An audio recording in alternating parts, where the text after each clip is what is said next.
Got a question for you. What does Coney Island, Harry Houdini, cows, and Burlingame have in common? They all used to be right here. This stretch of beach right here used to be what was known as Pacific City. Back in the 1920s, a group of investors decided that they were going to buy a couple parcels of land that were above water and submerged in water.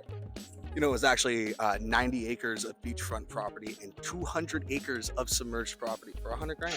Not bad. So they put about $1 million into the development of this beautiful new boardwalk that was going to come and be and live here. But they didn't account for one little thing. See that all the way down there? Right over there in that coast, there was a runoff for all of the sewage from the newly developed homes in Burlingame that just came around about, within the last 15 to 20 years. When people were flushing and the bay breeze was coming in, it smelled terrible here. Allegedly, I don't know, I wasn't there. But back to the Harry Houdini thing. He used to do performances here. He came a handful of times. It was only in operation for a couple of years before they took it all down. Basically, attendance just dropped. You can still see actually some of where the old pillars used to stand that supported.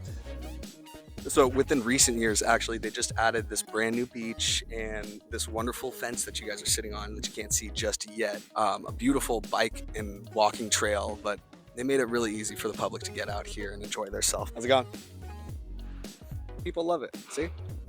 Alas, this is the only thing left standing from Pacific City. Just a little placard to explain that Pacific City cost nearly $1 million to complete. The park had a 3,200-foot boardwalk along with the sandy beach, 468-foot pleasure pier, white maple dance floor pavilion that was the largest in the West at the time, a giant Ferris wheel, fearsome roller coaster ride called the Comet, said to be the second largest in the USA and the fastest in the West, and a colorful merry-go-round. A couple eating establishments were included, including the Ocean Wave elegant restaurant located at the end of the pier. Opening day was July 1st, 1922. 27,000 visitors arrived. The attendance climbed to a record-setting 100,000 visitors on July 4th.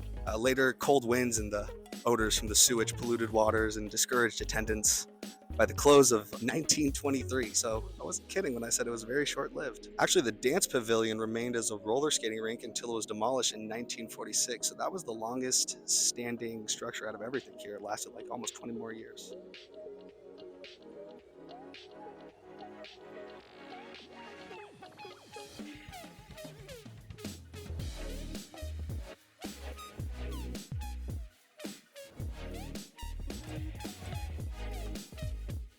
Coyote Point was a part of the Presidio and Mission lands until it passed to Mexico. The governor of Mexico then granted the land known as Rancho San Mateo to Cayetano Arenas, and the Arenas family sold it to the firm of Mellis and Howard. Howard purchased it from them in 1850, and there were cows here before then, so that's where the cows came from.